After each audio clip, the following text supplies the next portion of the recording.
అది అతని మెయిన్గా అతని బేస్ తోటి ప్లస్ వేరే అన్ఆథరైజ్ స్ట్రక్చర్స్ దాంట్లో అన్ఆథరైజ్డ్ ఉన్నాయి. వాళ్ళకి పర్మిషన్ ఇచ్చారు, ఆ పర్మిషన్స్ కూడా క్యాన్సిల్ అయినాయి. వాళ్ళు కోర్టుకు వెళ్ళారు కానీ కోర్టులో ఎటువంటి రిలీఫ్ రాలేదు.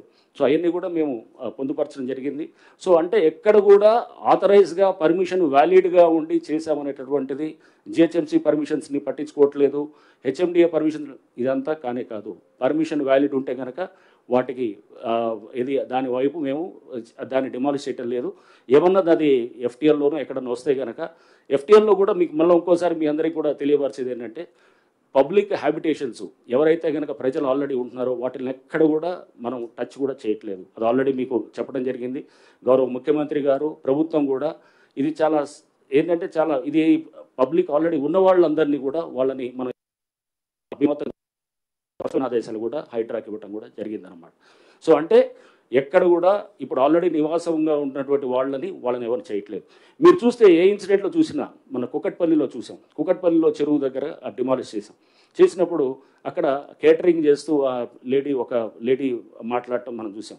సో వాళ్ళకి యాక్చువల్గా ఆ డిమాలిషన్ అయిన మరుసటి రోజు వాళ్ళు ఆ ల్యాండ్ ఓనర్స్ అంతా కూడా మా దగ్గరికి వచ్చారు. ఒక అడ్వకేట్ని తీసుకొని మా దగ్గరికి వచ్చారు, ఆఫీస్కి వచ్చారు. వాళ్ళందరికీ కూడా ముందే ఇంటిమేషన్ ఇచ్చాం. దాదాపు 14-15 మంది వాళ్ళు ఖాళీ చేయించారు.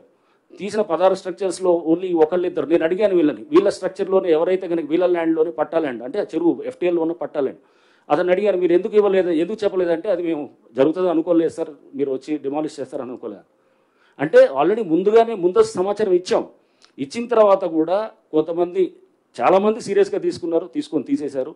కొంతమంది సీరియస్గా తీసుకోకుండా దాన్ని ఇది లైట్గా తీసుకొని వాళ్ళు కమ్యూనికేషన్ గ్యాప్ కిందకి సమాచారం చేకరవేయటంతో అప్పటికైనా కానీ కూడా వాళ్ళకి లాస్ట్ టైం ఇచ్చి మొత్తం ఖాళీ చేపించి వాళ్ళ ఇల్లు అక్కడ దాంట్లో లేదు. వాళ్ళ ఇల్లు అక్కడ చాలా ఇల్లు కూడా ఉన్నాయి. మీరు కుకట్పల్లి చెరువు దగ్గర మీరు చూస్తే ఎఫ్టీఏలో చాలా ఇల్లులు ఉన్నాయి, దేన్ని టచ్ చేయలేదు. మీరు చాలా స్పష్టంగా ఇది తెలుసుకోవాలి. అంటే ఇల్లులు ఉన్నవాళ్ళు నిన్న చూశాను, ఎవరో పెద్దమ్మ బుచ్చమ్మ అని చెప్పి ఆమె ఆత్మహత్య చేసుకున్నదని చెప్పి చాలా బాధ అనిపించింది. ఎందుకంటే అరే ఒక పెద్దవిడ ఇట్లా ఆమె ఇది ఆత్మహత్య చేసుకోవటం అనేది ఇటువంటిది మనం దీనికోసం కాదు, హైడ్రా అనేది ఉద్దేశాల కోసం పెట్టింది కాదు. ప్రభుత్వం ఈ ఉద్దేశంతో ఇది ఈ లక్ష్యాలతోటి ఈ ఇన్స్టిట్యూషన్ ఫ్లోట్ చేసింది కాదు. ఈ బుచ్చమ్మ అనే ఈమె చేసుకోవడానికి కారణం అక్కడ ఎవరు ఆడపిల్లలు ఉన్నారు. ఇద్దరికేమో G+1 హౌసెస్ ఇచ్చారు, ఇంకొకరికి చిన్న ఒక ఖాళీ ప్లాట్ ఇచ్చారు.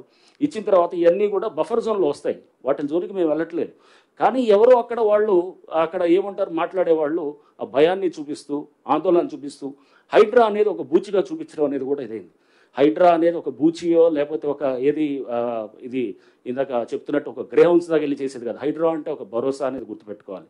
ఈ వ్యవస్థల్ని ఇదంతా ఇది నుంచి వర్షాల నుంచి కాపాడటానికి ప్రయత్నం చేస్తున్నటువంటి ఒక ఇన్స్టిట్యూషన్గా తీసుకోవాలి. అంతేగాని దీన్ని బూచిగా ఒక రాక్షసిగా చూపిస్తే కనుక రేపు ముందు తరాలకి మన చెరువుల్ని కాపాడుకోలేము, మన పబ్లిక్ ల్యాండ్స్ కాపాడుకోలేము. ఎందుకంటే ఇట్లాంటి ప్రయత్నం దేశంలో ఎవరు చేయలేదు.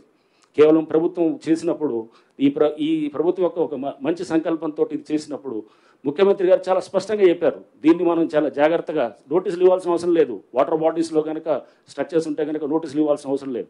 అయినా కానీ కూడా వాళ్ళకి ముందుగా చెప్పేసి వాళ్ళకి ముందుగా నోటీసులు ఇచ్చి వాళ్ళకి అందరికీ కూడా చాలా స్పష్టంగా క్లియర్గా చెప్తున్నాం, మీరు ఇదిగో ఇదని చెప్పి.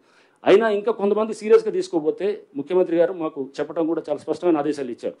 చిన్నవాళ్ళు, పేదవాళ్ళు, లోవర్ మిడిల్ సెగ్మెంట్ ఉంటే కనుక వాళ్ళు ఎవరికి కూడా మనకి సఫిషియెంట్ టైం ఇస్తాం. ఒకవేళ కనుక మనకి వాళ్ళు టైం ఇచ్చిన తర్వాత కూడా వాళ్ళు చేయలేదనుకోండి, ఇంకో 2 రోజులు ఇద్దాం, పోయేదేం లేదు.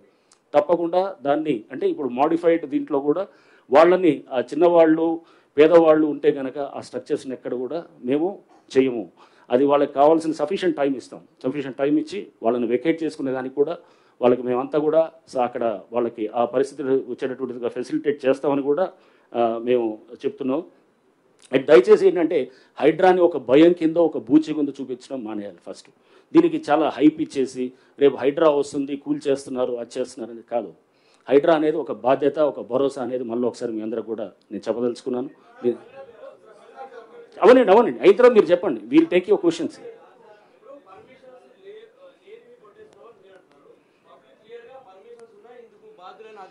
నేను అదే కదా మీకు చెప్పేది. మీకు ఇదే నేను అంటుంది, ఆ పర్మిషన్స్ ఉన్నాయని వాళ్ళు అనుకుంటున్నారు. ఆ పర్మిషన్స్ క్యాన్సిల్ అయ్యి సంవత్సరాలు అయిపోయి అది ఆల్రెడీ కేసులు అవుతున్నాయి, సస్పెన్షన్లు అయినారు, కేసులు అయిపోయినాయి, రిజిస్ట్రేషన్ కూడా ఆపించారు. ఎవరిని తప్పట్టాలి? ఆ బిల్డర్ని తప్పట్టాలి. ఆ బిల్డర్ని పట్టుకొని అడగాల్సింది పోయి, లేకపోతే డ్యూ డెలిజెన్స్ చేయకుండా